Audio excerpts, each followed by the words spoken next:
नमस्कार, मैं अभिषेक कुमार आप सभी का स्वागत करता हूं फोकस स्टडी विद अभी में। केमिस्ट्री में आज हमारा पहला चैप्टर होगा एटॉमिक स्ट्रक्चर, जहां से बहुत ही इंपॉर्टेंट या फिर बहुत ही आपका जो है इंपॉर्टेंट टॉपिक होता है। कई सारे आपके क्वेश्चन बनते हैं वैलेंसी के ऊपर, वैलेंस इलेक्ट्रॉन के ऊपर, इलेक्ट्रॉनिक कॉन्फ़िगरेशन के ऊपर, रदरफोर्ड मॉडल के ऊपर जो है आपके एग्जामिनेशन में क्वेश्चन बनते हैं, इसलिए आपके लिए काफ़ी इंपॉर्टेंट है। और मान के चलिए अभी जिनका भी पेपर होने वाला है एनटीपीसी का या जेई का, जिनका भी पेपर होगा, या फिर अभी आपका ग्रुप डी का जो पेपर है, आपने जैसे कि अभी ग्रुप डी और एएलपी में देखे होंगे कितने सारे क्वेश्चन एटॉमिक स्ट्रक्चर से पूछे गए। सेल पूछ लिया गया था कि कौन से सेल में ये इलेक्ट्रॉन आएंगे आपके, जैसे कि आपको एटॉमिक नंबर दे करके। तो सारी चीज़ मैंने कवर की है। मैक्सिमम से मैक्सिमम 3 वीडियो में मैं एटॉमिक स्ट्रक्चर कवर करूँगा, या फिर मेरा टारगेट होगा 2 वीडियो में कवर कर दूँ पूरा, जितना आपके एग्जामिनेशन के लिए इंपॉर्टेंट है। दूसरी बात, फिजिक्स में भी मैंने 3-4 टॉपिक कवर कर रखा है, heat and temperature, work energy, power और आपका बेसिक यूनिट एंड डायमेंशन के ऊपर। तो प्लेलिस्ट में आप जा करके देख सकते हो, बेसिक साइंस, या फिर आपको डिस्क्रिप्शन बॉक्स में भी मिल जाएगा। तो ज़रूर से देखिएगा, वो काफ़ी इंपॉर्टेंट है। जब मैंने एलपी का एग्जामिनेशन हुआ तो उस समय मैंने वीडियो प्रोवाइड की, तो अरे बिल्कुल एज इट इज़ क्वेश्चन आपके एग्जामिनेशन में पूछे गए हैं, वो आप लोग नहीं बताया था। सबसे पहले समझते हैं एटॉमिक स्ट्रक्चर।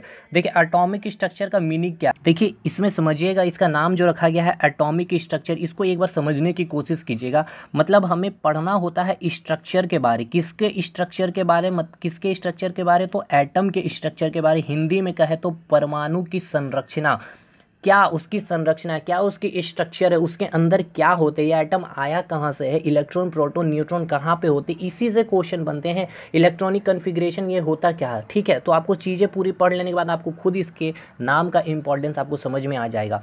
तो एटॉमिक स्ट्रक्चर को स्टार्ट करते हैं। सबसे पहले देखिए हम लोग 4 जो टर्म है आपका, एक तो आपका एटम टर्म हो गया, एक हो गया आपका एलिमेंट, एक हो गया आपका कंपाउंड और एक हो गया आपका मॉलिक्यूल्स। ये 4 चीज़ को पहले समझेंगे, उसके बाद ही हम इस टॉपिक को समझने मतलब हमारे लिए काफ़ी आसान हो जाएगी। और ये चीज़ें ही हमें डेफिनेशन तो रट लिए होते हैं, लेकिन एग्जैक्ट मीनिंग ये पता नहीं होता ये आखिर होता क्या है, ठीक है। इसीलिए हमें काफ़ी प्रॉब्लम होती है। तो हिंदी इंग्लिश कोई टेंशन नहीं लेना, मैंने सारा मैनेज किया है, कोशिश किया हिंदी को भी कवर करने का और इंग्लिश वाले को भी कवर करने का। तो सबसे पहले हम लोग डेफिनेशन पढ़ते हैं एटम की, कि एटम की डेफिनेशन होती क्या है। हिंदी में अगर बात करूं तो किसी, यहाँ एलिमेंट ना हो के मैटर होगा, किसी पदार्थ का सबसे सूक्ष्मतम कण क्या होता है, एटम होता है। किसी पदार्थ का सबसे, देखिए चीज़ें मैं आपको समझाऊंगा एग्जाम्पल के फॉर्म में, बस अभी डेफिनेशन पढ़िए कि आपको किताब क्या कहता है। किसी पदार्थ का जो होता है सबसे सूक्ष्मतम कण होता है एटम। सबसे सूक्ष्मतम कण को ही हम क्या कहते हैं, एटम कहते हैं। मतलब atom is the smallest particle of matter. मतलब क्या, कोई भी मैटर का जो स्मॉलेस्ट पार्टिकल होता है उसे हम क्या कहते हैं, एटम कहते हैं। अब इसे समझिएगा एक एग्जाम्पल के फॉर्म में। आपने घर बनाया होगा, ठीक है। आपने जो ये घर बनाया है, ये घर को आपने कैसे बनाया है, ईंटों को जोड़ जोड़ करके आपने घर को बनाया है। अब मैं आपको कहता हूँ कि इस घर का क्या करो, ब्रेक डाउन करो। मतलब घर को आप क्या करो, जब तोड़ोगे तो आपको क्या मिलेगा, ये ईंट मिलेगी, ठीक है, ईंट मिलेगी। एट द एंड पॉइंट आपको क्या होता है, तोड़ते हुए, इस घर को तोड़ते तोड़ते एक ऐसा समय आएगा जब आपके हाथों में एक छोटी सी ईंट मिलेगी, जो फर्दर अब इसका ब्रेक डाउन नहीं हो सकता। मतलब फर्दर इसको क्या कर सकते हो, आप तोड़ नहीं पाओगे। देखिए जैसे कि आपको एक कागज़ दिया जाता है, उसे फाड़ते एट द एंड पॉइंट एक इतना छोटा आपको पार्टिकल मिल जाता है कागज़ का, कि अब वो क्या होता है कि नहीं फट पाता है। तो वो सबसे स्मॉलेस्ट पार्टिकल जिसका फर्दर डिवीज़न नहीं किया जा सकता है, वो सबसे स्मॉलेस्ट पार्टिकल, वो घर की बिल्डिंग की छोटी सी ईंट जिसकी फर्दर डिवीज़न, फर्दर उसका ब्रेकडाउन, फर्दर उसको हम तोड़ नहीं सकते हैं, उसको ही हम क्या कहेंगे, एटम कहेंगे। उसको मतलब किसको, जिसका फर्दर ब्रेकडाउन नहीं किया जा सकता है, सबसे स्मॉलेस्ट पार्टिकल जो होगी उस पदार्थ की, उस मैटर की, उसे हम क्या कहेंगे, एटम कहेंगे। तो वही चीज़ ये जो मैंने बनाया है, ये ब्लैक कलर का जो है, ये आपका बिल्डिंग है, बोले तो मैटर यानी कि पदार्थ, ये आपका बिल्डिंग था। और इसे मैंने ईंट से जोड़ जोड़ करके क्या किया, इस बिल्डिंग को मैंने बनाया है।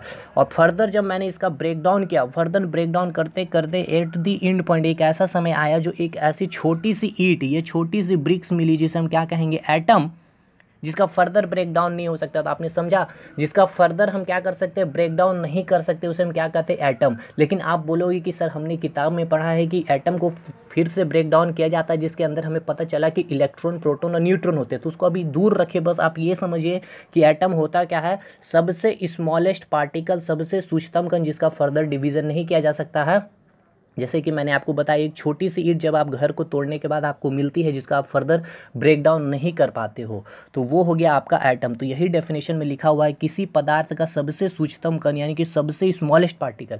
आपके हाथों में जो किताब है वो कैसे बनी हुई, बहुत सारे एटम, छोटी छोटी एटम से बनी हुई है। अब आप उसको जब फाड़ोगे तो एक छोटा सा ऐसा आपको एटम मिलेगा, सबसे स्मॉलेस्ट पार्टिकल मिलेगा, जिसको आप फर्दर डिवाइड नहीं कर पाओगे और उसे ही आप क्या कहोगे, एटम कहोगे। ठीक है। अब फिर क्या होता है, आपके तीन साइंटिस्ट, यानी तीन साइंटिस्ट बोले, तीन वैज्ञानिक बोले तो जे थॉमसन, चैडविक और आपके रदरफोर्ड ने, ये तीनों चर्चा ने क्या किए, आपके इलेक्ट्रॉन, प्रोटॉन और न्यूट्रॉन का भी खोज किए। कैसे, उन्होंने फर्दर डिवीज़न कर दिया था किसका, एटम का। और उन्होंने फर्दर जब एटम का विभाजित किया, एटम को जब डिवाइड किया, तो उनको मिला कि इसके अंदर क्या है, इलेक्ट्रॉन, प्रोटॉन और न्यूट्रॉन। उससे पहले जो साइंटिस्ट उन्होंने बताया कि एटम ही सबसे स्मॉलेस्ट पार्टिकल है, ये छोटी सी ईंट ही स्मॉलेस्ट पार्टिकल, अब इसका हम डिवाइड नहीं कर सकते, इसको तोड़ नहीं सकते। लेकिन ये तीन साइंटिस्ट आए और उनको तोड़ कर बताए कि इनके अंदर क्या है, इलेक्ट्रॉन और प्रोटॉन और न्यूट्रॉन। तो चैप्टर का नाम क्या था, एटम, यानी कि एटॉमिक। एटॉमिक मतलब एटम, एटम आप समझिए क्या होता है। अब स्ट्रक्चर समझते हैं, इसके अंदर आपको क्या मिल गया, इलेक्ट्रॉन, प्रोटॉन और न्यूट्रॉन। अब ये इलेक्ट्रॉन, प्रोटॉन और न्यूट्रॉन एटम के अंदर का मतलब एटम के अंदर कहाँ पर होगी, इसकी लोकेशन, इसकी पोजीशन कहाँ होगी, मतलब स्ट्रक्चर किसकी, इलेक्ट्रॉन, प्रोटॉन, न्यूट्रॉन की। यही चीज़ हम लोग इस चैप्टर में पढ़ने वाले, इलेक्ट्रॉन, प्रोटॉन, न्यूट्रॉन की स्ट्रक्चर, लोकेशन, पोजीशन एटम के अंदर कहाँ पर होगी। ठीक है। तो यही चीज़ है जो आपकी बिल्डिंग थी, जो ईंटों से जुड़कर बनी हुई थी। छोटी सी ईंट को हमने क्या कहा, स्मॉलेस्ट पार्टिकल मतलब एटम, जिसका अंदर हमें क्या मिला, तीन साइंटिस्ट आए, रदरफोर्ड, जे थॉमसन, चैडविक। उन्होंने बताया, एक एक्सपेरिमेंट किया था उन्होंने, एक विसर्ग नली देते हैं कांच की, उसको क्या किया जाता है, बैटरी से कनेक्ट किया जाता है, करंट पास करते हैं, तो दो इलेक्ट्रोड वो लगाते हैं, कैथोड, एनोड। कैथोड के ऊपर नेगेटिव चार्ज होता है, एनोड के अंदर पॉजिटिव चार्ज होता है। कैथोड से एक रेन, ये इंपॉर्टेंट नहीं है आपके एग्जामिनेशन के लिए, बस तभी ये जो एक्सपेरिमेंट करते हैं तब उनको पता चलता है कि एटम के अंदर ये इलेक्ट्रॉन, प्रोटॉन और न्यूट्रॉन भी होता है। देखिएगा फिगर में, यहाँ मैंने यही लिखा है, ये एटम है आपका, जो मैंने छोटी सी ईंट बताया जिसके आप फर्दर ब्रेक डाउन नहीं कर सकते, उसके अंदर इलेक्ट्रॉन, प्रोटॉन, न्यूट्रॉन है। एक्सपेरिमेंट करने के बाद पता चलता है। अब हम यही चीज़ आगे पढ़ेंगे, लेकिन सबसे पहले और एक दो टर्म है जो आपको काफ़ी परेशान करती होगी। लेकिन सबसे पहले अब बात कर लेते हैं एग्जामिनेशन में क्वेश्चन क्या पूछा जाएगा। देखिए, एग्जामिनेशन में क्वेश्चन पूछा जाता है आपको, एटॉमिसिटी के ऊपर क्वेश्चन आपका पूछा जाता है। तो वो क्वेश्चन क्या पूछा गया था एएलपी और ग्रुप डी में, वो भी मैं बता दूं आपको। दो क्वेश्चन पूछा गया था एएलपी का, सल्फर 8 के बारे सल्फर एसिड पूछ लिया गया था, और P4 पूछ लिया गया था कि इसकी एटॉमिसिटी बताइए क्या है, पॉली एटॉमिक है या फिर डाई एटॉमिक है या फिर मोनो एटॉमिक। देखिए, मोनो एटम को जो है डिवाइड किया गया 3 पार्ट में, मोनो एटॉमिक में, डाई एटॉमिक में, पॉली एटॉमिक में। ठीक है। मोनो एटॉमिक मतलब समझ रहे, मोनो मतलब एक एटम होगा, डाई एटॉमिक मतलब 2 एटम होगा, पॉली एटॉमिक मतलब 3 एटम होंगे या फिर 3 से ज़्यादा एटम हो सकते हैं, 4 हो सकते हैं, 5 हो सकते हैं, 6 हो सकते हैं, 7 हो सकते हैं, 8 हो सकते हैं, 9, कितने भी हो सकते हैं। तो मोनो एटॉमिक का एग्जाम्पल मैंने पूरा लिख दिया है, लेकिन आपके एग्जामिनेशन में यही 3 पूछे जाते हैं, अभी तक यही पूछे गए हैं, लेकिन मैंने फिर भी लिख दिया है जितने भी मेटल्स आपके होते हैं, ऑल मेटल्स। अब बोलोगे मेटल्स क्या होता है, तो भाई मैं जब पीरियोडिक टेबल बताऊंगा तो उसमें बता दूंगा कौन कौन से पार्ट को मेटल कहा जाता है। तो जितने भी मेटल्स हैं सभी धातु और इनर्ट गैस यानी अक्रिय गैस, यानी कि helium, neon, argon, krypton, xenon, radon, ये सारे जो आपके क्या होते हैं, मोनो एटॉमिक होते हैं। आपको देखने भी मिल रहे होंगे एक एटम, जैसे सोडियम हो गया, हीलियम हो गया, नियोन हो गया, आर्गन हो गया, आयरन हो गया, जितने भी आपके क्या है केवल एक एटम, यानी कि ये मोनो एटॉमिक। डाई एटॉमिक जितने भी हैलोजन यानी कि फ्लोरीन, क्लोरीन, ब्रोमीन, आयोडीन, जितने हैं F2Cl2 Br2I2, ये जितने हैलोजन, जितने एटम है वो सारे डाई एटॉमिक होते हैं। साथ में O2 भी याद रखना है, N2 भी याद रखना और H2 भी याद रखना। यहाँ से भी आपके एग्जामिनेशन में क्वेश्चन बनते हैं। ये 3 को ले करके डायरेक्ट आपको कोई हैलोजन ग्रुप दे दिया हुआ रहेगा, फ्लोरीन दे दिया हुआ रहेगा, क्लोरीन दे दिया हुआ रहेगा, ब्रोमीन दे दिया हुआ रहेगा या फिर आयोडीन दे दिया हुआ रहेगा। पूछा जाएगा कि ये कौन से इसकी एटॉमिसिटी बताइए, मोनो एटॉमिक होती है या डाई एटॉमिक होती है या फिर ट्राई एटॉमिक। तो ये आपकी क्या होती है, डाई एटॉमिक होती है। और ये 3 चीज़ आपको याद रखना, 3 एटम, O3 जिसे हम ओजोन भी कहते हैं, P4 या फिर एसेट एटॉम। जब NCERT देखिए, मैंने जो नोट्स ही बनाया ना वो NCERT के ऊपर बनाया, तो आपको काफ़ी चीज़ें NCERT से मिलती हुई नज़र आएगी। टेट्रा एटॉमिक भी हम इसे कहते हैं P4 को। तो हो सकता है एग्जामिनेशन में पूछ लिया जाए किसे हम टेट्रा एटॉमिक कहते हैं, तो P4 को टेट्रा एटॉमिक कहते हैं, जिसे पॉली एटॉमिक ही कहा जाता है। ठीक है। टेट्रा मतलब क्या हो गया, 4 एटम। टेट्रा मतलब ये होता है 4 एटम। तो P4 में क्या आपको 4 एटम नहीं मिल रहा, फास्फोरस के 4 है ना, देखिए तो मैंने पूरा एनसीईआरटी भी कवर कर दिया। मतलब मेरा कहना है कि अगर इस वीडियो को फॉलो अगर कर लिए हैं, नोट्स अगर बना लिया, प्रैक्टिस आपने कर लिया, क्वेश्चन प्रीवियस ईयर के लगा लिए इस वीडियो को देखने के बाद, तो क्वेश्चन एटॉमिक स्ट्रक्चर्स आपके नहीं छूटेंगे। मैं इतना डीपली घुसूंगा ही नहीं एटॉमिक स्ट्रक्चर को, आपको बोरिंग लगने लगे, ठीक है। अब ये क्लियर हो गया, क्वेश्चन मैंने बता दिया क्वेश्चन क्या पूछा गया है। अब बात करते हैं एलिमेंट के ऊपर। ये आपको भी पता हुआ एटॉमिसिटी से क्वेश्चन आया हुआ था एलपीयू ग्रुप डी के एग्जामिनेशन में। देखिए एलिमेंट क्या बोलता है, एलिमेंट होता क्या है, और कंपाउंड क्या होता है, और मॉलिक्यूल। ये बस 3 चीज़ हमारे लिए काफ़ी इंपॉर्टेंट, इसको समझने की कोशिश कीजिएगा, थोड़ा सा समझाना टफ होगा। इसका डेफिनेशन मैंने लिखा है कि एक ही तरह के एटम से ये बना होता है एलिमेंट। मतलब सेम एटम से क्या होता है, बना होता है आपका एलिमेंट। एग्जांपल मैं दिया हूँ, आप उससे समझिएगा। जैसे बात कर लूँ कोयला की, कोयला क्या चीज़ से बना हुआ होता है, कार्बन की, ठीक है, कार्बन की बनी होती है। इट मीन्स कार्बन से, देखिए मैंने लिख दिया है, कार्बन से बना होता है। इसको कितना भी आप ब्रेक करोगे तो हमें क्या मिलेगा, केवल कार्बन का ही atom at the last, at the end point मिलेगा। जैसे आपका पास ये कोयला है, ठीक है, ठीक है, ये कोयले का शेप है, ये कार्बन से बनी हुई है, कार्बन के छोटे छोटे एटम से बनी हुई है, कार्बन के एटम से बनी। आप इसको फर्दर ब्रेक डाउन करते इतनी छोटी सी कोयला आपके कोल मिल गया। यानी कि इसके पास क्या है, कार्बन ही है, ना तो इसके पास हाइड्रोजन होगा, ना लिथियम होगा, ना ऑक्सीजन होगा। इसके पास होगा तो क्या होगा, कार्बन होगा। या फिर हम इसे ऐसा भी कह सकते हैं, एलिमेंट का आपको मतलब क्या समझ में आया, एक ही तरह के एटम से। जैसे कि अभी आपको मैंने बताया कोयला एक ही तरह के एटम से बना हुआ था। एटम मैंने बताया सबसे स्मॉलेस्ट पार्टिकल, ये छोटे छोटे कार्बन से छोटे छोटे एटम जो आपके हैं, इसके अंदर क्या है, कार्बन है। आप इसका फर्दर ब्रेक डाउन, जब कोयले को तोड़ेगा तो क्या आपको मिलेगा, कार्बन ही मिलेगा। सबसे स्मॉलेस्ट पार्टिकल जिसका आप फर्दर उसे क्या करोगे, ब्रेक डाउन नहीं कर पाओगे, तो वो सबसे छोटा स्मॉलेस्ट पार्टिकल क्या हो गया, एटम। वो एटम क्या है आपका, कार्बन ही है। तो देखिए जब आपने एलिमेंट को ब्रेक डाउन किया तो आपको क्या मिला, छोटा सा स्मॉलेस्ट पार्टिकल मिला, एटम। और वो एटम क्या है, कार्बन है।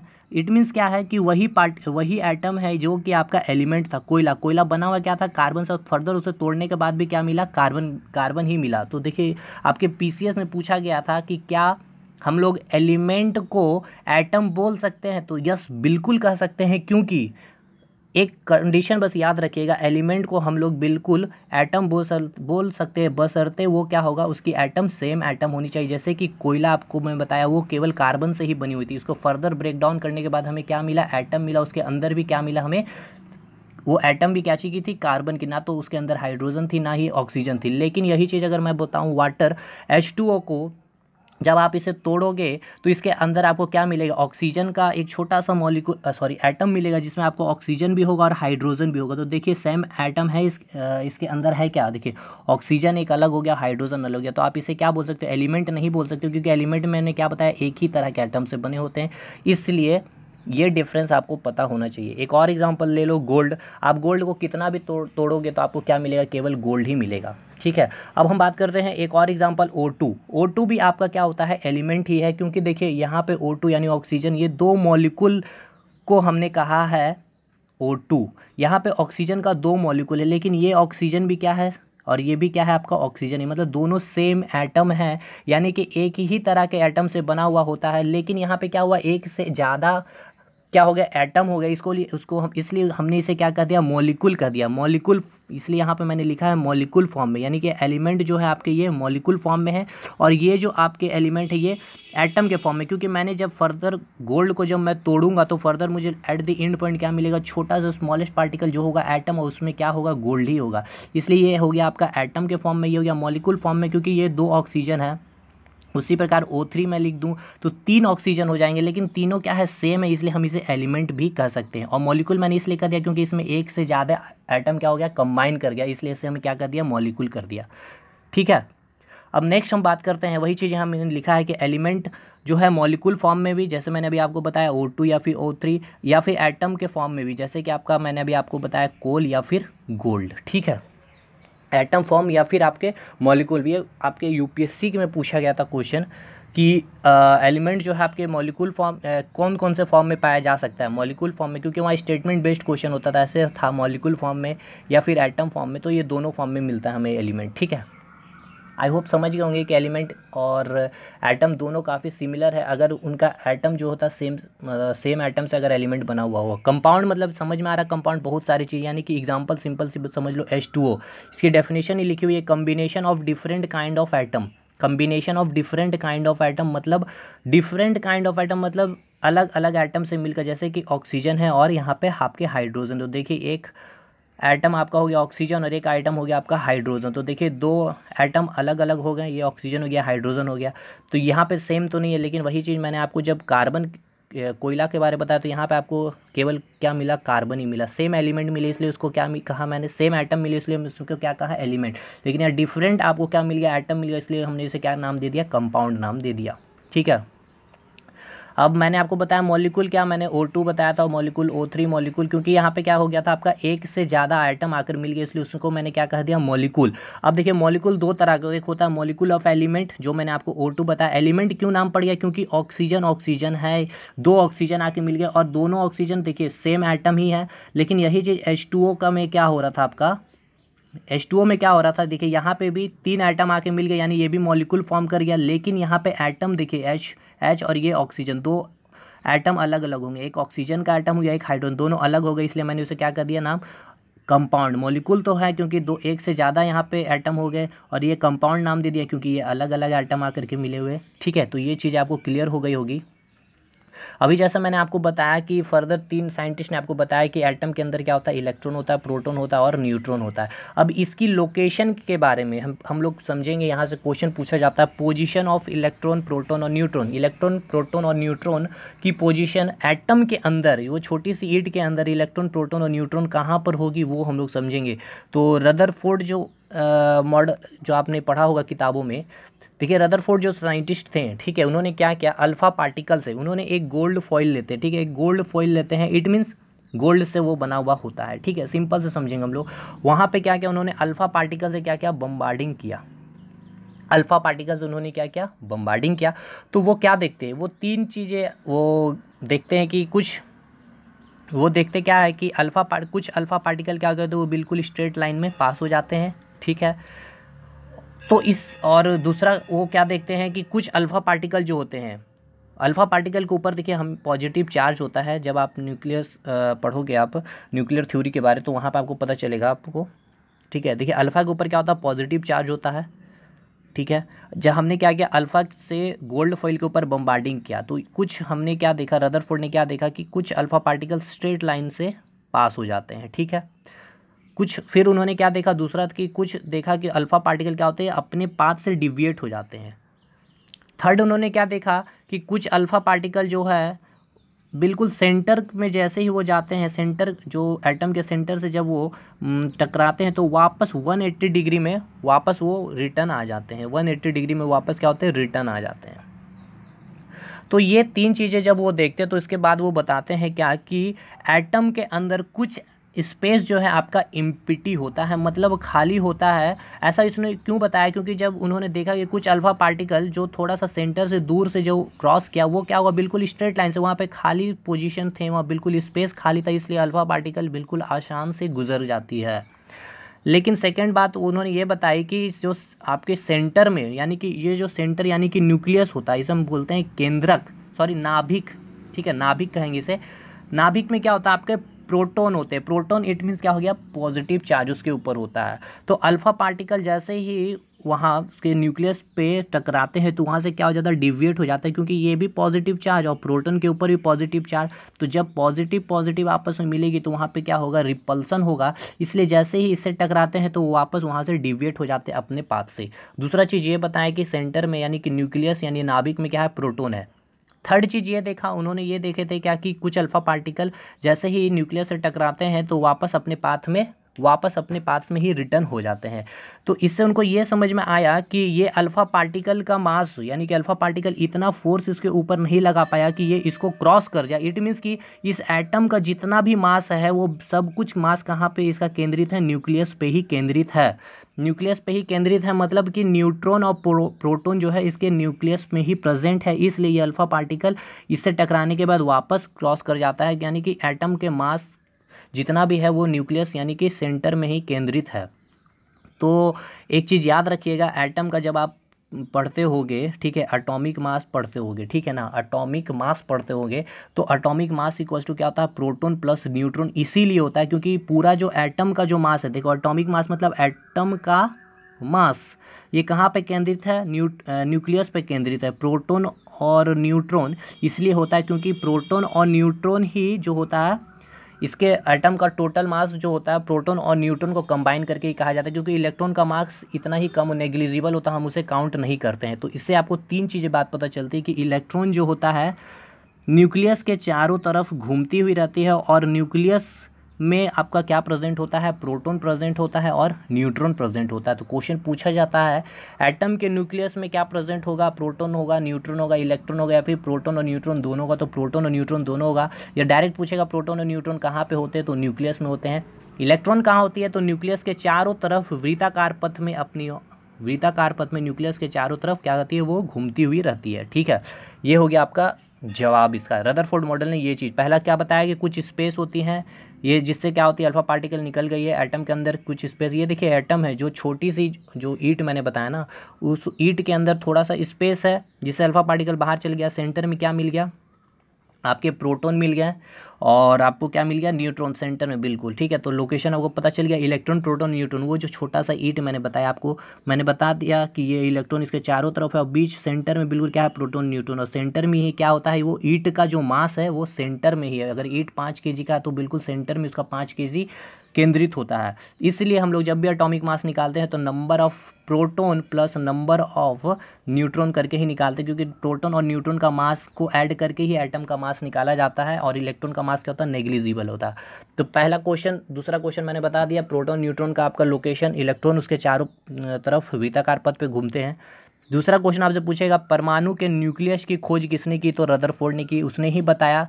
रदरफोर्ड ने ही बम्बार्डिंग किया था, उसने ही बताया क्या होता है कि एटम के अंदर एक न्यूक्लियस होता है, नाभिक होता है, जहाँ पे क्या होता है, प्रोटॉन होता है और न्यूट्रॉन होता है। ठीक है। सेकेंड क्वेश्चन, एटम का, ठीक है, एटम का या फिर एलिमेंट का कह लें, संपूर्ण मास कहाँ पे होता है, केंद्रित, न्यूक्लियस पे केंद्रित होता है। और न्यूक्लियस में क्या प्रेजेंट होता है, प्रोटॉन प्रेजेंट होता है, न्यूट्रॉन। इसलिए एटॉमिक मास को हम लोग ए से डिनोट करते हैं, याद रखिएगा। ए से एटॉमिक मास इक्वल टू क्या हो गया, number of proton plus number of neutron. ये सारे न्यूमेरिकल मैंने अभी एक एग्जाम्पल भी लिए हैं, इसमें देखिए सारे एग्जाम्पल मैंने आपको बता दिया है, और आपके एग्जामिनेशन में पूछे गए हैं ये क्वेश्चन। ठीक है, तो अभी पूरा क्लियर हो जाएगा। दूसरा क्वेश्चन, ये सारे क्वेश्चन आपके एग्जामिनेशन में पूछे गए रेलवे के। रेडियस ऑफ न्यूक्लियस, न्यूक्लियस का जो रेडियस अगर आपसे पूछ लिया जाए तो कितना होता है, 10⁻⁻15 मीटर होता है।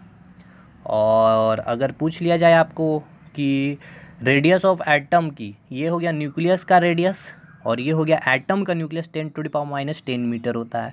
और अगर आपसे पूछ लिया जाए साइज ऑफ न्यूक्लियस को मेज़र किया जाता है किस में, तो फर्मी में हम लोग मेज़र करते हैं साइज ऑफ न्यूक्लियस को। क्या चीज़ मेज़र किया जाता है, फर्मी में। तो एक फर्मी इक्वल्स टू, डायरेक्ट आपसे पूछ लिया जाएगा, 10⁻⁻15 मीटर होता है। ये भी याद रखिएगा। या आपसे ऐसे भी पूछा जा सकता है कि एटम का जो न्यूक्लियस को मेज़र किया जाता है क्या चीज़ में, फर्मी में मेज़र किया जाता है। तो रेडियस ऑफ न्यूक्लियस क्या हो गया, 10⁻15 मीटर। रेडियस ऑफ एटम क्या होगा, 10⁻10 मीटर। और साइज ऑफ न्यूक्लियस क्या हो गया आपका, एक फर्मी, यानी कि 1 फर्मी को 10⁻15 मीटर। अब बात करेंगे एटॉमिक नंबर यानी कि परमाणु संख्या, जिसे हम लोग जेड से डिनोट करते हैं।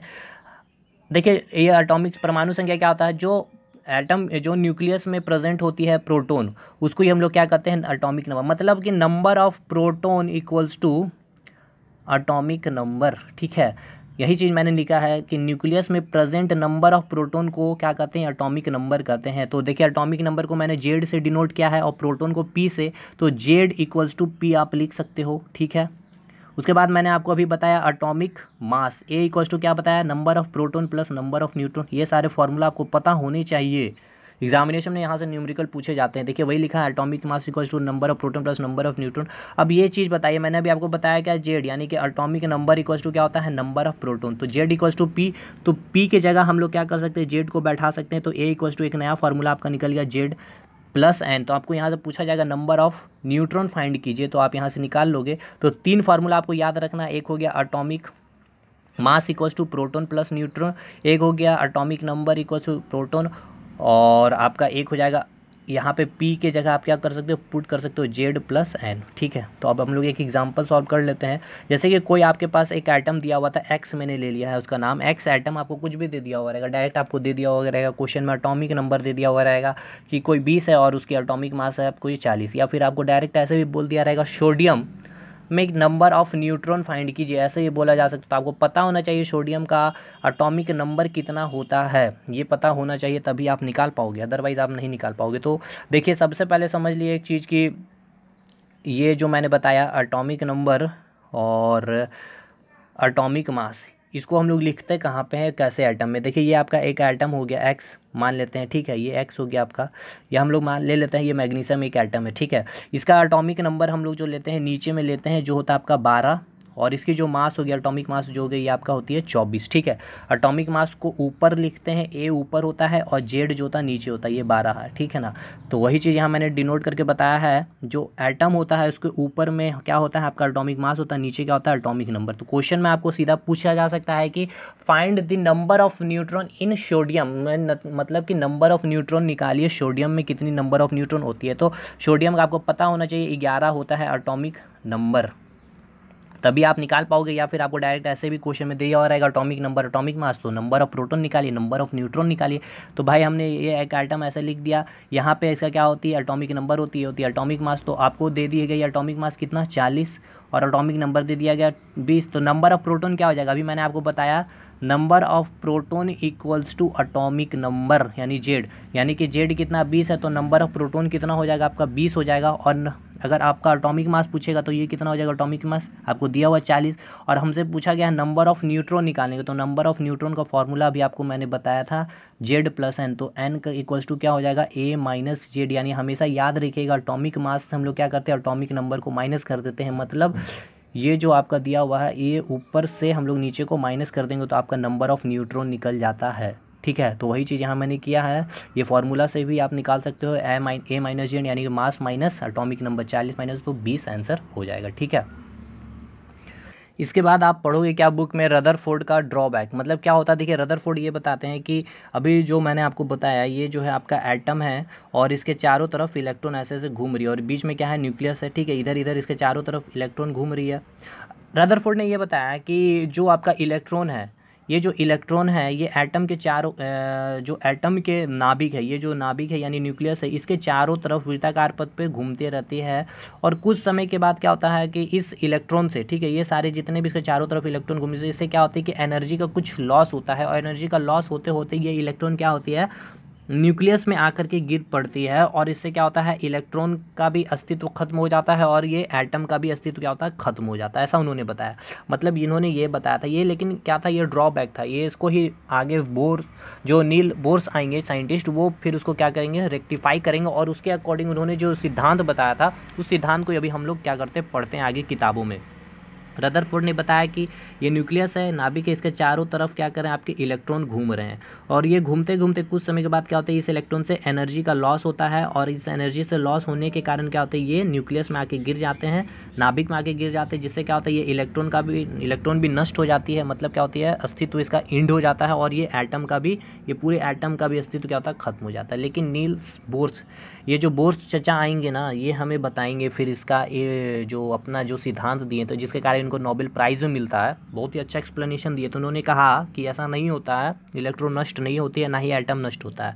इलेक्ट्रॉन जो वृत्ताकार पथ पे घूम रही है, जो घूम रही है इस दौरान क्या होती है, ये जो मैंने एक इलेक्ट्रॉन का एग्जांपल दिया यहाँ पे बना करके, इसके ऊपर क्या होता है कि दो फोर्स लगता है, एक मिनट, इसके ऊपर क्या होता है दो फोर्स लगता है, ठीक है, दो फोर्स लगता है, एक तो उसको सेंटर की ओर खींचती है और उसे एक क्या करती है बाहर की ओर खींचती है। अब एक जो सेंटर की ओर खींचती है उसे हम क्या कहते हैं सेंट्रीपिटल फोर्स यानी कि अभिकेंद्री बल, और इसे जो सेंटर से बाहर की ओर ले जाना चाहती है, ऑर्बिट से बाहर ले जाना चाहती है, उसे हम क्या कहते हैं सेंट्रीफ्यूगल फोर्स यानी कि अपकेंद्रीय बल, ठीक है, जिसके कारण ही अब देखिए यहाँ इधर इसको ये इधर खींच रही है और इसको इधर खींच रही है। हम मान लेते हैं इसको 5 न्यूटन फोर्स इधर लगाया जा रहा है, इसको 6 न्यूटन इधर लगाया जा रहा है, तो ये इलेक्ट्रॉन क्या होगा कुछ समय बाद घूमते घूमते घूमते ऐसे ऐसे ऐसे ये बाहर निकल जाएगी, ठीक है। लेकिन ऐसा तो नहीं होता, ऐसा इसलिए नहीं होता क्योंकि इसके जो सेंटर में लगता है वो भी 5 न्यूटन ही लगता है, और इसके इस साइड अपोजिट साइड सेंटर के इसमें भी 5 न्यूटन ही लगता है। मतलब क्या कि जो centripetal force equal to centrifugal force होता है, इसी कारण ये इलेक्ट्रॉन अपनी वृत्ताकार पथ में न्यूक्लियस के चारों तरफ, ये न्यूक्लियस के चारों तरफ इस प्रकार से घूमती हुई रहती है। ये नील्स बोर्स ने बताया, तो इस कारण ही इसको क्या होता है नोबेल प्राइज़ भी दिया जाता है, ठीक है ना। ये क्लियर है। तो अब एक चीज़ ये बताइए, ये जैसे इलेक्ट्रॉन यहाँ से चलना स्टार्ट किया है भाई, तो ये इलेक्ट्रॉन स्टार्ट करते करते ये फिर से यहाँ आ जाएगा, तो इसका मुझे डिस्प्लेसमेंट बताइए क्या होगा। जीरो है, यहीं से चलना आपने स्टार्ट किया, फिर से वापस आए, क्योंकि शॉर्टेस्ट डिस्टेंस को हमने क्या कहते हैं, डिस्प्लेसमेंट यानी कि विस्थापन कहते हैं। तो डिस्प्लेसमेंट क्या हो गया, जीरो हो गया। अब इसके ऊपर कितना फोर्स लग रहा है मुझे ये बताइए। इधर से भी 5 न्यूटन का फोर्स लग रहा है, इधर से भी 5 न्यूटन का फोर्स लग रहा है, यानी कि फोर्स क्या हो गया आपका, जीरो हो गया। इट मीन्स जो रदरफोर्ड ने बताया क्या कि एनर्जी का लॉस होता है इलेक्ट्रॉन के घूमते घूमते कुछ समय के बाद, और वो क्या होता है, न्यूक्लियस में आके गिर जाता है। लेकिन अब मुझे ये बताइए, एनर्जी यानी कि फोर्स भी एनर्जी होता है, फोर्स इनटू डिस्प्लेसमेंट। फोर्स यहाँ पे कितना है, जीरो है, डिस्प्लेसमेंट कितना है, तो जीरो, यानी कि एनर्जी कितना है, जीरो, यानी कि एनर्जी का लॉस कितना हो रहा है, जीरो हो रहा है। ठीक है, तो इस प्रकार नील्स बोर्स जो होते हैं उसके ड्रॉबैक जो रदरफोर्ड को जो एक्सप्लेन करते हैं, इस प्रकार से वो एक्सप्लेन करते हैं। तो अब ये जो देखिएगा कुछ चीज़ें मैं आपको यहाँ समझाना चाहता हूँ। अब जो आपका जो इम्पोर्टेंट सेशन, अब आपका और भी अच्छा काफ़ी कंसेप्चुअल क्वेश्चन जो वैलेंस इलेक्ट्रॉन ऑर्बिट के ऊपर, KLMN के ऊपर जो क्वेश्चन बनते हैं, यहाँ देखिएगा इलेक्ट्रॉनिक कन्फिगरेशन के ऊपर आपने काफ़ी सारे क्वेश्चन देखे होंगे एग्जामिनेशन में, 1:2, 2:2, 2p6 के ऊपर भी यहाँ सारा चीज़ हम लोग डिस्कशन करेंगे। ठीक है, अफबाउ प्रिंसिपल को लेकर के। तो देखिए ये जो है आपका एटम है, ठीक है भाई, ये आपका एटम है। अब आपको मैंने क्या बताया, इलेक्ट्रॉन इसके चारों तरफ, यानी किसके चारों तरफ, न्यूक्लियस के चारों तरफ घूम रही है। अब ये घूमती जो है ना, ये इलेक्ट्रॉन जो घूम रही है, ये जो घूम रही है जिस पथ पर, इसे हम क्या कहते हैं, सेल कहते हैं। इसे हम क्या कहेंगे, सेल कहेंगे, या ऑर्बिट कहेंगे, या फिर सेल कहेंगे, या फिर हम इसे क्या कहते हैं, एनर्जी लेवल का भी नाम देते हैं, या हिंदी में हम इसे कहते हैं कक्षा। ठीक है, तो वही चीज़ यहाँ मैंने मेंशन किया है, ऑर्बिट या सेल। ठीक है, या जिसे हिंदी में क्या कहेंगे, कक्षा, जिस पे इलेक्ट्रॉन वृत्ताकार सर्कुलर पाथ पे क्या होती है, घूमती है। तो ऑर्बिट किसको कहते हैं, सेल किसको कहते हैं, समझ में आ गया। जो ये आपका ऑर्बिट है, इस पर ही क्या होगी, आपकी इलेक्ट्रॉन घूमेगी। ये भी आपका क्या हो गया, ऑर्बिट हो गया। बीच में क्या हो गया, ये न्यूक्लियस है, ये भी इसके पथ पे सर्कुलर पाथ पे घूम रही है, तो वो आपका क्या हो गया, ऑर्बिट हो गया या फिर सेल हो गया। तो ये जो सेल होता है इसको हम लोग रिप्रेजेंट करते हैं। अच्छा, एक चीज़ और ये जान लीजिए, जितना मैक्सिमम ऑर्बिट और सेल की जो संख्या होती है वो साथ ही होती है। मतलब क्या कि ये जो एटम है, यहाँ पे न्यूक्लियस है, मैक्सिमम ऑर्बिट कितना हो सकता है, साथ ही हो सकता है, 1 2 3 4 5 6 7। ये आपका न्यूक्लियस है जहाँ पे प्रोटॉन और न्यूट्रॉन हो, और इसके ऊपर ही आपका क्या होगा, इलेक्ट्रॉन इस प्रकार से घूमती हुई रहेगी। मैक्सिमम कितना, 7। और वो 7 कौन कौन सी, KLMNOPQ, 1 2 3 4 5 6 7, मैक्सिमम 7 होती है। और मैंने अभी आपको बताया ऑर्बिट, सेल, या फिर आप इसको एनर्जी लेवल भी कह सकते हो। इट मीन्स एनर्जी लेवल कहने का मतलब क्या कि किस ऑर्बिट पे कितना इलेक्ट्रॉन है, यानी कि जैसा भी आपको मैंने बताया KLMN, यहाँ पे मैंने आपको दिखाया 2 इलेक्ट्रॉन 8 इलेक्ट्रॉन, ये भी आपको और समझाऊंगा आगे। ठीक है, अभी इतना आप समझो। देखिए अब यहाँ पे आपको जैसे देखने को मिल रहा है 2 electron 8 electron 18 electron 32 electron, K पे 2 इलेक्ट्रॉन, हमें ये 4 ही बस पढ़ना ही है। NOPQ हमें नहीं पढ़ना, एग्जामिनेशन में हमारे नहीं आते हैं। अब ये 2 इलेक्ट्रॉन 8 इलेक्ट्रॉन 18 इलेक्ट्रॉन 32 इलेक्ट्रॉन ही क्यों इसके जो ऑर्बिट सेल पे घूमेंगे, इसका फॉर्मूला एक होता है। देखिए यहाँ पे जो फॉर्मूला उन्होंने दिया था कि किसी भी सेल के अंदर मैक्सिमम इलेक्ट्रॉन की संख्या कितनी हो सकती है, 2n² होती है। और n क्या है आपकी, तो n है आपकी नंबर ऑफ सेल यानी कि कक्षा, यानी कि KLMN, K क्या हो गया 1, L क्या हो गया सेकंड सेल हो गया यानी कि सेकंड ऑर्बिट हो गया, M क्या हो गया थर्ड ऑर्बिट हो गया, N क्या हो गया फोर्थ ऑर्बिट है। तो एनर्जी लेवल देखिए, फर्स्ट के एनर्जी लेवल, ये फर्स्ट में ये मतलब जो बिल्कुल न्यूक्लियस के पास होगा वो आपका क्या होगा, K होगा। उससे जो थोड़ा सा दूर हो गए वो आपका क्या होगा, L होगा। उससे फिर थोड़ी सी दूर, यानी देखिए न्यूक्लियस से दूरी बढ़ती जा रही है ना, इसकी न्यूक्लियस की दूरी ये थी, इसकी न्यूक्लियस की दूरी ये थी। अब एक और आपका जो सेल ऑर्बिट बनेगा, इसका न्यूक्लियस की दूरी ये आपका क्या हो गया N। तो ये फोर्थ नंबर में है, ये थर्ड नंबर में, ये सेकंड नंबर में, ये फर्स्ट नंबर। तो वही चीज़ मैंने बताया है, K क्या हो गया फर्स्ट सेल। ठीक है, देखिए जो न्यूक्लियस के बिल्कुल पास है, ये आपका न्यूक्लियस है, प्रोटॉन और न्यूट्रॉन जहाँ वो आपका क्या है, न्यूक्लियस है, नाभिक है। उसके पास वाला जो ये सेल है, देखिए ये जो पास वाला सेल है, इसे मैंने क्या नाम दिया, K। जो बिल्कुल पास होगा उसे क्या कहेंगे, K। उसके बाद वाला सेल को हम लोग क्या नाम देंगे, L। उसके बाद वाला सेल को क्या नाम देंगे, M। और उसके बाद वाला सेल को क्या नाम देंगे, N। अब हम लोग इलेक्ट्रॉन की संख्या ये जो दिया गया है 8 18 32 2, इसको निकालते हैं। देखिए K, इसका फॉर्मूला क्या होता है 2n, इसका मैक्सिमम इलेक्ट्रॉन कितना होगा K पे, तो 2n यानी 2 × 1। अब N कैसे आ गया, अब बताइए number of shell, number n equals to क्या होता है, नंबर ऑफ सेल। तो के लिए हम लोग निकाल रहे हैं, तो के क्या है, पहला सेल है, बिल्कुल न्यूक्लियस के पास है, तो 1 का स्क्वायर किया तो 2 इलेक्ट्रॉन्स आ गया। के एल की बात करें तो 2n स्क्वायर। तो न्यूक्लियस में देखिए सेकंड सेल होता है, ये सेकंड में है, ये आपका के हो गया, ये आपका एल हो गया। तो सेकंड सेल होता है, तो सेकंड 2 का स्क्वायर करेंगे तो 4 2 8 हो जाएगा। उसी प्रकार एम निकालेंगे, थर्ड सेल है तो 3 का स्क्वायर करेंगे 9 दूनी 18 हो जाएगा। फोर्थ सेल आपका आएगा, यानी कि 4 का स्क्वायर 16 दूनी 32 इलेक्ट्रॉन हो जाएंगे। यानी कि क्या हमें ये पता चल गया कि के ऑर्बिट यानी के सेल या के कक्षा में कितने इलेक्ट्रॉन घूम सकते हैं न्यूक्लियस के पास वाले ऑर्बिट में, तो 2 इलेक्ट्रॉन। उसके पास उससे थोड़े से दूर में 8 इलेक्ट्रॉन घूम सकते हैं, उससे थोड़े से दूर में 18 इलेक्ट्रॉन, और उससे थोड़े से दूर में कितने, तो 32 इलेक्ट्रॉन घूम सकते हैं। वही फिगर यहाँ बनाया, देखिए के में 2 इलेक्ट्रॉन है, ठीक है, ये 2 इलेक्ट्रॉन है। उसके बाद वाले में देखिए 8 इलेक्ट्रॉन है, 1 2 3 4 5 6 7 8। उसके बाद आपको 18 इलेक्ट्रॉन मिलेंगे, 1 2 3 4 5, गिन लो, ठीक है। तो यही चीज़ मैंने लिखा है, के में 2 इलेक्ट्रॉन ही घूम सकते हैं। तो आपको अब समझ में आ रहा होगा, पहले आपको क्या समझ में आया, इलेक्ट्रॉन इसके चारों तरफ घूमते हैं। सेंटर में क्या है, न्यूक्लियस है, न्यूक्लियस में क्या है, प्रोटॉन और न्यूट्रॉन है, जो उसके एटॉमिक मास को क्या होता है, केंद्रित करके रखता है। या फिर एटॉमिक मास, जो एटम का मास कैसे हम निकालते हैं, प्रोटॉन और न्यूट्रॉन को मास को ऐड करके ही निकालते हैं, क्योंकि इलेक्ट्रॉन का मास क्या होता है, नेग्लिजिबल होता है, ठीक है। दूसरा बात, अब आपको ये समझ में आ गया। अब ये भी समझ में आ गया कि इसके अंदर क्या इलेक्ट्रॉन कहाँ किस पे घूमती है, किसके पाथ पे घूमती है, तो ऑर्बिट पे घूमती है। और वो किसके चारों तरफ घूमती है, तो न्यूक्लियस के चारों तरफ घूमती है। तो कितनी ऑर्बिट हो सकती है, 7 हो सकती है, K L M N O P. अब हर ऑर्बिट में कितना कितना इलेक्ट्रॉन घूम सकता है, तो जो बिल्कुल पास वाला सेल होता है उसे हम के कहते हैं, उसमें केवल 2 इलेक्ट्रॉन ही घूम सकता है। यही तो है इसमें कंडीशन, और आपसे यहीं से आपके क्वेश्चन पूछे जाते हैं। ये चीज़ आपको समझ में आ गई। अब बात करते हैं इलेक्ट्रॉनिक कॉन्फ़िगरेशन के ऊपर। ये इलेक्ट्रॉनिक कॉन्फ़िगरेशन क्या होता है, यहाँ पे इलेक्ट्रॉनिक कॉन्फ़िगरेशन को पहले समझिए। देखिए एटम में जो इलेक्ट्रॉन को अलग अलग सेल में सजाने की क्रिया को ही, ये जो आपने अलग अलग सेल में देखिए इलेक्ट्रॉन को सजाया ना, के में 2 इलेक्ट्रॉन को सजा दिया मैंने, एल को 8 इलेक्ट्रॉन में सजा दिया, एम को 18 इलेक्ट्रॉन में, एम में ऑर्बिट सेल में 18 इलेक्ट्रॉन, और एन ऑर्बिट सेल में मैंने 32 इलेक्ट्रॉन को सजा दिया। इस सजाने की प्रक्रिया को ही इलेक्ट्रॉनिक कॉन्फ़िगरेशन कहते हैं, यानी कि arrangement of electron in an atom. It means क्या कि इलेक्ट्रॉन, यानी मैंने लिखा है arrangement of electron in various orbit shell of an atom is known as electronic, मतलब कि वेरियस ऑर्बिट और सेल में इलेक्ट्रॉन को क्या क्या मैंने अरेंज किया है।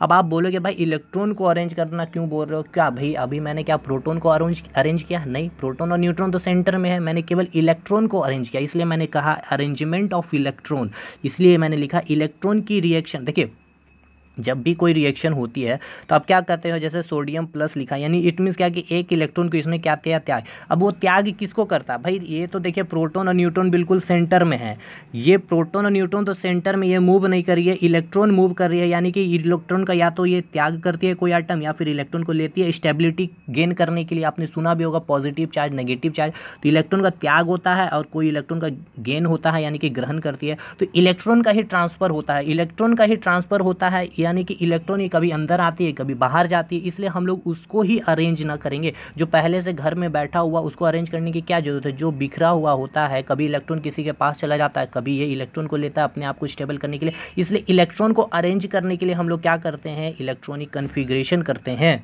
आपको समझ में आ गया होगा, ये डेफिनेशन फिर से खुद से पढ़ लीजिएगा, इस वीडियो को 2 बार कम से कम आप देख लो, बिल्कुल डाउट क्लियर हो जाएंगे सारे।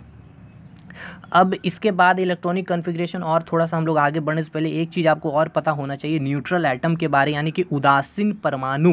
न्यूट्रल एटम मतलब होता है न्यूट्रल है बिल्कुल, जिसके ऊपर ना तो कोई चार्ज होता, ना तो पॉजिटिव चार्ज होगा ना नेगेटिव चार्ज होगा, ठीक है। आप बोलोगे पता है, ठीक है पता है, लेकिन क्यों इसको मैं आपको बताना चाहता हूँ, अभी आपको समझ में होगा। वैसा एटम जिसमें प्रोटॉन की संख्या और इलेक्ट्रॉन की संख्या क्या होती है, बराबर होती है, उसे हम क्या कहेंगे, न्यूट्रल एटम कहते हैं। ये चीज़ आपको नहीं पता होगी, और एग्जामिनेशन में यही पूछा जाता है कि न्यूट्रल एटम, और आपको ऑप्शन में दे दिया हो जाएगा number of proton equals to number of electron, number of proton equals to number of neutron, both A and B, या केवल नन ऑफ दिस। तो देखिए यही चीज़ है, कैसे अब मैंने ये बोल दिया, जिसमें प्रोटॉन की संख्या इलेक्ट्रॉन की संख्या के बराबर होती है। अब मैं आपको बता भी देता हूँ, देखिए वो न्यूट्रल एटम मतलब यानी उदासीन परमाणु मतलब क्या होता है, number of proton equals to number of electron, यानी कि जेड यानी कि एटॉमिक नंबर हो गया। अब एक चीज़ और बताइए, देखिए मैंने यहाँ बताया number of proton equals to number of electron, तो आपको ये भी पता है number of proton equals to क्या होता है, एटॉमिक नंबर जेड। तो यहाँ पे हम लोग ये भी लिख सकते हैं, ये भी आपको ऑप्शन में मिल सकता है, atomic number equals to number of proton equals to number of electron. क्यों नहीं लिख सकते न्यूट्रल एटम के बारे हम लोग, ऐसा तो लिख सकते हैं ना, क्योंकि हमने डेफिनेशन पढ़ा number of proton equals to number of electron.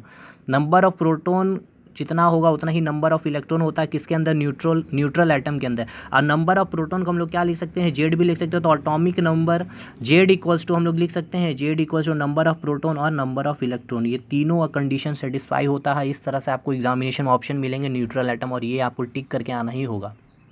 तो आई होप समझ गए होंगे आप लोग।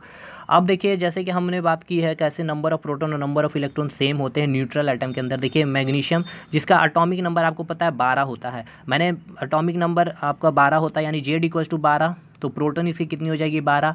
अब इलेक्ट्रॉन मुझे ये बताइए कितना होगा, नंबर ऑफ इलेक्ट्रॉन कितना होगा। तो ये क्या है, न्यूट्रल एटम है। अब इसके आप ऊपर देखिए क्या पॉजिटिव चार्ज है या फिर कोई नेगेटिव चार्ज नहीं है, यानी कि चार्ज नहीं है। और यहाँ पे आपको क्या बताया है, न्यूट्रल एटम क्या होता है, नंबर ऑफ इलेक्ट्रॉन कैसे निकलता है, equals to number of proton होती है या फिर एटॉमिक नंबर के बराबर होती है। तो इलेक्ट्रॉन कितना हो जाएगा आपका 12, ठीक है। लेकिन अगर कोई पॉजिटिव चार्ज, पॉजिटिव एटम है, ठीक है, कोई देखिए पहले ये चीज़ समझ लीजिए पॉजिटिव चार्ज और नेगेटिव चार्ज का मतलब।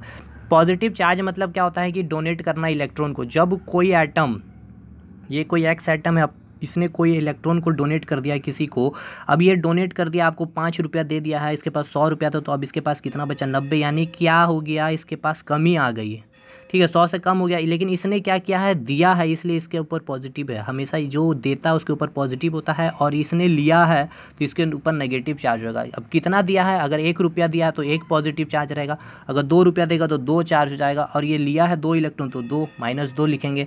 इसी प्रकार अगर कोई मैग्नीशियम के ऊपर हम लोग देखते हैं +2 लिखते हैं, क्योंकि इसका होता है, क्योंकि ये 2 इलेक्ट्रॉन को त्याग करती है किसी और को, मान लेते हैं, ठीक है, ऑक्सीजन को, तो इसके ऊपर -2 साइन लिखते हैं। ये 2 इलेक्ट्रॉन को गेन करती है, ठीक है। तो ये चीज़ आपको समझ गया। अब आपको ऑप्शन एग्जामिनेशन में ऐसे पूछा गया था एलपी में, मैग्नीशियम +2 में find the number of electron, मतलब इलेक्ट्रॉन की संख्या बताइए। तो आपको पता है कि नंबर ऑफ, हमें सिर्फ यही पता होता है कि number of electron equals to number of proton होता है या फिर एटॉमिक नंबर होता है। तो क्या करते हैं, देखते हैं, इसका एटॉमिक नंबर 12 है, यानी प्रोटॉन भी 12, जेड भी 12 और इलेक्ट्रॉन की संख्या भी 12 हो जाएगी। लेकिन ऐसा नहीं है, आपको यहीं देख करके चार्ज देखने के मतलब समझ जाना चाहिए कि +2 है, इट मीन्स क्या कि ये 2 इलेक्ट्रॉन का त्याग कर रही है। अब ये 2 इलेक्ट्रॉन अपने अंदर से निकाल कर किसी और को दे रही है, तो इलेक्ट्रॉन की संख्या 12 कैसे हो सकती है, 12 - 2 करना ही पड़ेगा ना। जैसे देखिए एटॉमिक नंबर 12 है, ये 12 दिया हुआ है, उसी प्रकार नंबर ऑफ प्रोटॉन भी 12 हो जाएगा। लेकिन हमने जब नंबर ऑफ इलेक्ट्रॉन पूछा तो 12 - 2 किया, क्योंकि ये 2 इलेक्ट्रॉन को त्याग किया है, तो 12 - 2 कितना हो जाएगा, 10 इलेक्ट्रॉन, यानी 2 इलेक्ट्रॉन का क्या हुआ, लॉस हुआ है। उसी प्रकार एक और क्वेश्चन ले लेते हैं O2 माइनस की, ठीक है, O-2, यहाँ पे -2 चार्ज दिया हुआ है, O2 नहीं है, O-2 है ऊपर में चार्ज, तो find number of electron, atomic number कितना हो जाएगा, 8 हो जाएगा भाई, ठीक है। प्रोटॉन की संख्या भी 8 हो जाएगा। -2 का मतलब आपको क्या समझ में आया कि ये 2 इलेक्ट्रॉन लिया है, 2 इलेक्ट्रॉन लिया है, तो number of proton equals to number of atomic number, number of electron होता है। कब, जब एटम क्या होता है, न्यूट्रल होता है। लेकिन ये न्यूट्रल है, इसके ऊपर तो चार्ज है, और ये चार्ज कौन सा, नेगेटिव चार्ज है, मतलब ये इलेक्ट्रॉन ले रही है, इलेक्ट्रॉन ले रही है, माने इसके पास क्या होगा, इलेक्ट्रॉन की संख्या बढ़ जाएगी, 8 इलेक्ट्रॉन ना होकर अब 2 इलेक्ट्रॉन इसमें ऐड और हो जाएगी। टोटल इलेक्ट्रॉन की संख्या कितनी हो जाएगी, 10 इलेक्ट्रॉन। इन्होंने क्या क्या इलेक्ट्रॉन लिया था, ये देखिए इलेक्ट्रॉन लिया था, ठीक है ना। तो एक चीज़ ये बताइए मुझे, 2 क्वेश्चन यहाँ से बनते हैं। For positive charge atom number of proton equals to atomic number तो होगा, लेकिन नंबर ऑफ इलेक्ट्रॉन कभी सेम नहीं होगा पॉजिटिव चार्ज के लिए, ठीक है। और नेगेटिव चार्ज के लिए भी number of proton atomic number और कभी भी नंबर ऑफ इलेक्ट्रॉन सेम नहीं होगी। जैसे आप यहाँ देखिए, नेगेटिव चार्ज है, प्रोटॉन की संख्या और एटॉमिक नंबर ये दोनों तो सेम है, लेकिन नंबर ऑफ इलेक्ट्रॉन सेम नहीं है। उसी प्रकार आप जब पॉजिटिव चार्ज में जाओगे तो देखोगे नंबर ऑफ प्रोटॉन और एटॉमिक नंबर सेम है, लेकिन इलेक्ट्रॉन की संख्या सेम नहीं है, ठीक है। तो नेक्स्ट आपका सेकंड 2 कंडीशन बनता है। पॉजिटिव चार्ज में हमेशा क्या होता है, प्रोटॉन की संख्या अधिक होती है, क्योंकि पॉजिटिव चार्ज मतलब उसने इलेक्ट्रॉन को दे दिया है, दे दिया मतलब इलेक्ट्रॉन उसके अंदर से बाहर आ गई है, तो इलेक्ट्रॉन जो होता है लेस देन प्रोटॉन होता है। लेकिन नेगेटिव चार्ज में क्या होगा, वो इलेक्ट्रॉन को ले रहा होता है, तो इलेक्ट्रॉन ग्रेटर देन प्रोटॉन होता है। जैसे आप यहाँ पे देख लो एग्जाम्पल में ही, इलेक्ट्रॉन 10 है और प्रोटॉन 8 है, यानी कि इलेक्ट्रॉन ग्रेटर देन प्रोटॉन है, कहाँ पे, जब नेगेटिव चार्ज है। लेकिन पॉजिटिव चार्ज में यही क्या होता है, इलेक्ट्रॉन कितना हो गया 10 और प्रोटॉन कितना 12, मतलब प्रोटॉन ग्रेटर देन इलेक्ट्रॉन होता है कहाँ पे, पॉजिटिव चार्ज में। तो वही चीज़ यहाँ लिखा गया है, पॉजिटिव चार्ज एटम में number of proton equals to atomic number but not equals to number of electron, electron less than proton होता है और नेगेटिव चार्ज में इलेक्ट्रॉन ग्रेटर देन प्रोटॉन होता है। ठीक है, अब बात करते हैं इलेक्ट्रॉनिक मैग्नीशियम का इलेक्ट्रॉनिक कन्फिग्रेशन हम लोग देखते हैं कैसे निकलेगा और एग्जामिनेशन में जो क्वेश्चन पूछा जाता है आपसे। देखिए एग्जामिनेशन में क्या पूछा जाएगा उससे पहले हम लोग समझते हैं इलेक्ट्रॉनिक कन्फिग्रेशन। ये इलेक्ट्रॉनिक कन्फिग्रेशन आपको समझना जरूरी है क्योंकि 3 क्वेश्चन आपके यहाँ से बनते हैं। एक तो आपसे पूछा जाता है नंबर ऑफ सेल बताइए, ठीक है, नंबर ऑफ सेल बताइए। दूसरा आपसे पूछा जाता है वैलेंस इलेक्ट्रॉन बताइए और थर्ड पूछा जाता है वैलेंसी, हिंदी में कहे तो संयोजकता, और वैलेंस इलेक्ट्रॉन बोले तो संयोजी इलेक्ट्रॉन, और इसमें पूछा जाता है कक्षा की संख्या यानी कि नंबर ऑफ सेल या नंबर ऑफ ऑर्बिट बताइए। तो ये आपको इलेक्ट्रॉनिक कन्फिग्रेशन आएगा तभी बता पाओगे एग्जामिनेशन में भी, और यहाँ से एकदम है कि 110% क्वेश्चन बनेगा ही। तो हम लोग एक एग्जांपल लेते हैं मैग्नीशियम की, आपको किसी तरह से पूछ लिया जाएगा, डायरेक्ट आपसे पूछ लिया जाएगा find the number of shell, मतलब कक्षा की संख्या बताइए मैग्नीशियम में, वैलेंस इलेक्ट्रॉन मैग्नीशियम में यानी कि संयोजी इलेक्ट्रॉन कितनी होती है मैग्नीशियम की, या फिर संयोजकता मैग्नीशियम की कितनी होती है मुझे बताइए। तो समझते हैं मैग्नीशियम की एटॉमिक नंबर कितनी होती है 12। अब ये पता होना चाहिए भाई, नॉर्मल पीरियोडिक टेबल में बता दूंगा कितना आपको याद करना है। तो एटॉमिक नंबर जो होता है 12, तो एटॉमिक नंबर क्या हो गया इसका, हमने लिख लिया 12। और इलेक्ट्रॉनिक कन्फिग्रेशन मतलब क्या, किसकी कन्फिग्रेशन करना है, किसका विन्यास करना है, किसको सजाना है, तो इलेक्ट्रॉन को सजाना करना है, तो हमें इलेक्ट्रॉन निकालना होगा, नंबर ऑफ इलेक्ट्रॉन। तो सबसे पहले देखिए ये क्या है, न्यूट्रल चार्ज है, कोई भी चार्ज नहीं है, तो number of proton equals to number of neutron होता है, या फिर एटॉमिक नंबर भी इक्वल ही होता है इसका, सॉरी, ठीक है ना। तो देखिए एटॉमिक नंबर क्या हो गया 12, नंबर ऑफ प्रोटॉन क्या हो जाएगा ये भी 12, और नंबर ऑफ इलेक्ट्रॉन भी हो जाएगा 12 इलेक्ट्रॉन। ये सब तो आपको समझ में आ ही गया है कैसे मैंने निकाला। अब ये 12 इलेक्ट्रॉन जो आया ना, इसको ही सजाने की क्रिया को, इसके सजाने के प्रोसेस को ही हम लोग क्या कहेंगे, इलेक्ट्रॉनिक कन्फिग्रेशन। अब हम लोग इसको सजाते हैं एटम में, यानी मैं ये जो मैग्नीशियम का जो पूरा एटम इसमें 12 ये इलेक्ट्रॉन किस प्रकार से सजा हुआ, क्योंकि इसके सेंटर में तो प्रोटॉन और न्यूट्रॉन बैठा हुआ, लेकिन ये इलेक्ट्रॉन कैसे सजा हुआ है, कितने ऑर्बिट है इसके अंदर, यही पूछा जाता है। कितने ऑर्बिट, देखिए KLM 3 ऑर्बिट है, वैलेंस इलेक्ट्रॉन कितना हो जाएगा 2 हो जाएगा, वैलेंसी कितनी हो जाएगी 2 हो जाएगी। तो ये आप जब निकालना समझ जाओगे तभी बता सकते हो, लेकिन इसमें भी कुछ एक्सेप्शन है और वहाँ से भी क्वेश्चन बनते हैं, उसको भी बताऊंगा अभी। तो ये 12 इलेक्ट्रॉन को अरेंज करना है, मतलब किस सेल में कितना इलेक्ट्रॉन होगा। तो ये आपका प्रोटॉन और न्यूट्रॉन सेंटर में है, अब इलेक्ट्रॉन इसके चारों तरफ घूम रही है। तो देखिए पहला मैंने आपको क्या बताया था, न्यूक्लियस के बिल्कुल पास जो होता है उसे हम क्या कहते हैं K कहते हैं, उससे बाद वाला सेल को क्या कहते हैं L कहते हैं, और उसके बाद वाला सेल को क्या कहते हैं M कहते हैं। ठीक है भाई, तो हमें 12 इलेक्ट्रॉन को सजाना है। तो सबसे पहला सेल हमारा ऑर्बिट क्या आएगा, K सेल आएगा, ठीक है, ये आपका न्यूक्लियस है, यहाँ पे प्रोटॉन और न्यूट्रॉन है, और इसके बाद वाला सेल जो आएगा K। तो K में कितना इलेक्ट्रॉन हो सकता है, तो 2 इलेक्ट्रॉन हो सकता है मैक्सिमम, 1 इलेक्ट्रॉन यहाँ मैंने रख दिया, 1 इलेक्ट्रॉन यहाँ रख दिया, तो 12 माइनस 2 इलेक्ट्रॉन हो गया खत्म, तो बचा कितना अब 10 इलेक्ट्रॉन। तो 2 इलेक्ट्रॉन का मैंने काम खत्म कर दिया। अब बचता है सेकेंड सेल आएगा आपका क्या, ये हो गया K, ये आपका है L, ठीक है, ये K।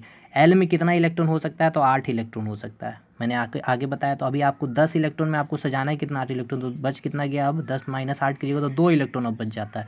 2 इलेक्ट्रॉन यहाँ पे 8 इलेक्ट्रॉन सजा दीजिए इसको, ठीक है। उसके बाद अब देखिए वही चीज़ मैंने यहाँ क्या K किया है, मैंने K में 2 इलेक्ट्रॉन को सजाया, देखिए 1 इलेक्ट्रॉन और 2 इलेक्ट्रॉन, 2 इलेक्ट्रॉन को सजाया। तो वही चीज़ मैंने लिखा K सेल में मैक्सिमम इलेक्ट्रॉन की संख्या क्यों हो सकती है 2, क्योंकि 2 इलेक्ट्रॉन ही K ऑर्बिट सेल में घूम सकती है, इसलिए 2 इलेक्ट्रॉन को मैंने सजा दिया। तो बचा कितना 12 इलेक्ट्रॉन में, अब बचता है मैक्सिमम 12 माइनस 10 किया तो 10 इलेक्ट्रॉन बच गया। उसके बाद सेकेंड ऑर्बिट में हम लोग आएंगे L सेल में, जिसमें मैक्सिमम इलेक्ट्रॉन की संख्या कितनी हो सकती है, तो 8 हो सकती है।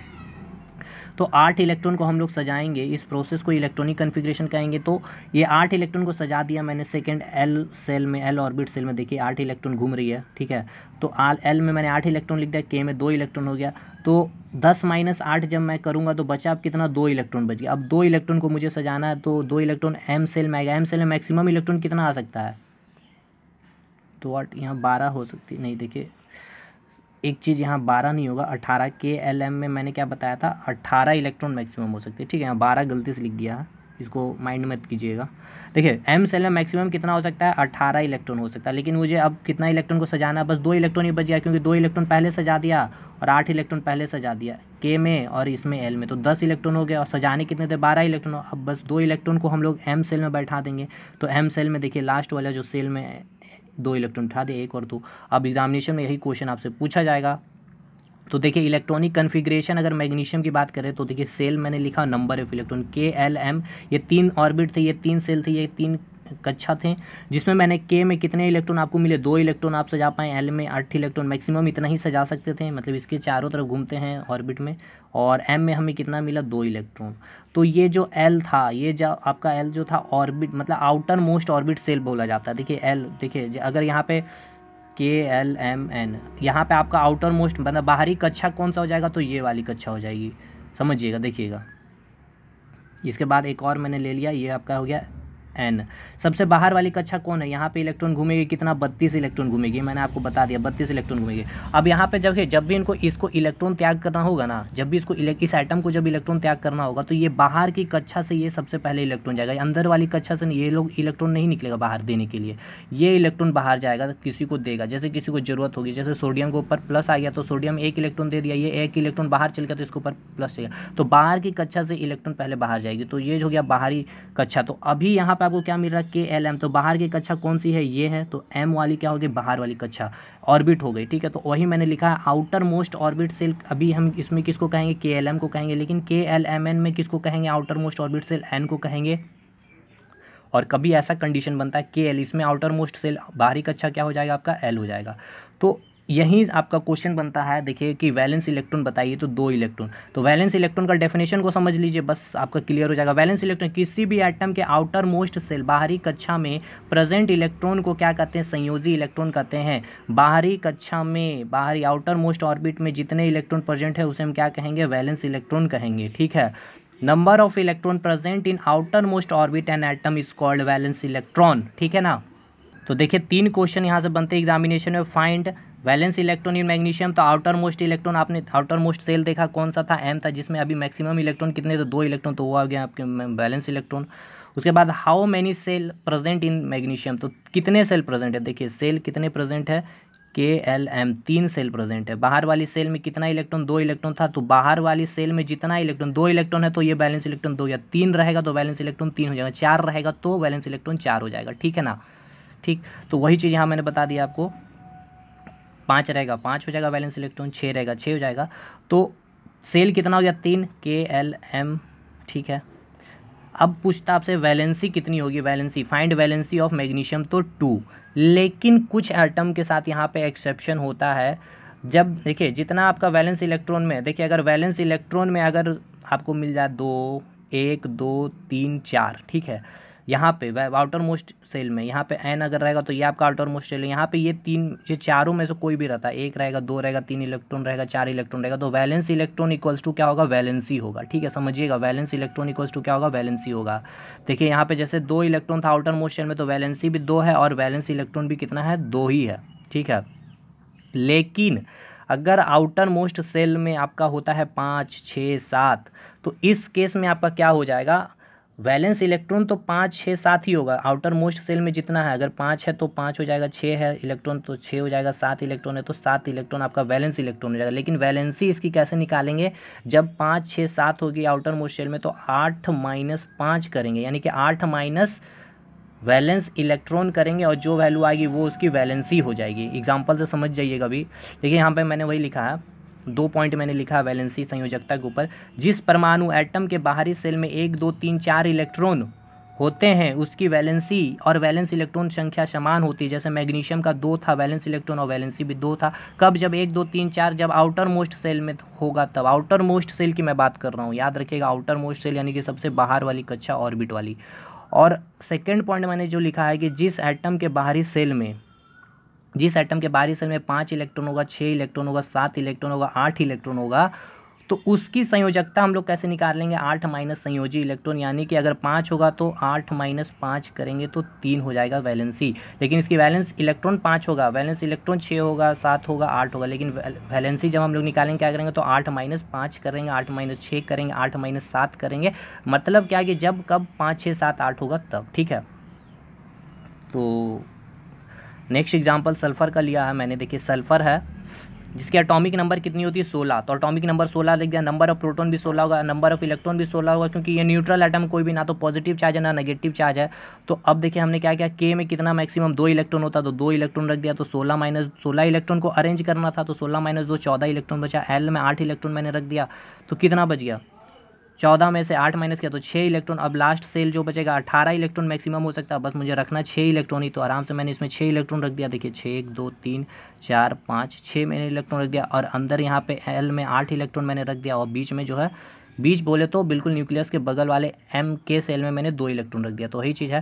तो अब यहाँ से मैं अगर इसकी इलेक्ट्रॉनिक कन्फिग्रेशन लिखूँगा K L M, outermost shell क्या हो जाएगा, यहाँ भी एम ही है, और इसके आउटर मोस्ट में कितने इलेक्ट्रॉन थे, तो 6 इलेक्ट्रॉन थे, सॉरी हाँ 6 इलेक्ट्रॉन ही बचे थे ना, तो 6 इलेक्ट्रॉन को मैंने अरेंज किया था, तो 6 हो जाएगा आउटर मोस्ट इलेक्ट्रॉन। तो यही आपका वैलेंस इलेक्ट्रॉन, लेकिन इसकी वैलेंसी कितनी हो जाएगी, मैंने क्या कहा था 5 6 7 8 रहेगा, तो उसमें हमने 8 माइनस करना है। तो इसकी वैलेंसी जब भी होगी 8 माइनस 6 किया मैंने, तो क्या आया 2, तो इसकी वैलेंसी कितनी हो गई 2 हो गई। और total number of shell 1 2 3 number of shell, यही क्वेश्चन पूछा जाता है। लेकिन देखिए क्या होता है ना कि बट ये रूल जो होते हैं सारे एटम पे लागू नहीं होता है। तो फिर से एक न्यू हमारे वैज्ञानिक न्यू चचा आएंगे अफबाऊ, और उन्होंने एक नया सिद्धांत देंगे, इसको हम लोग नेक्स्ट वीडियो में डिस्कस करेंगे, जिसमें 1s2 2s2 जो एनर्जी लेवल पे चलती है चर्चा, यहाँ से क्वेश्चन काफ़ी पुटअप किए जाते हैं। ठीक है, तो आज की वीडियो यहीं एंड करते हैं, काफ़ी लंबी हो गई है। तो अपना सजेशन दीजिएगा, जो भी सजेशन हो ज़रूर से थोड़ा सपोर्ट कीजिएगा, अदरवाइज़ फिर से एक मोटिवेशन लेवल इंसान को चाहिए होती है, अब आपके ऊपर डिपेंड करता है। ठीक है, बहुत ही ईमानदारी पूर्वक मैंने वीडियो बनाया है, ऐसा इधर उधर की नाक करके बिल्कुल point two point exam oriented question आपको मैंने दिए। ठीक है, तो रिक्वेस्ट है आपसे इतनी कि सपोर्ट कीजिएगा इस वीडियो को। ठीक है, मिलते हैं नेक्स्ट वीडियो में हम लोग, तब तक के लिए धन्यवाद।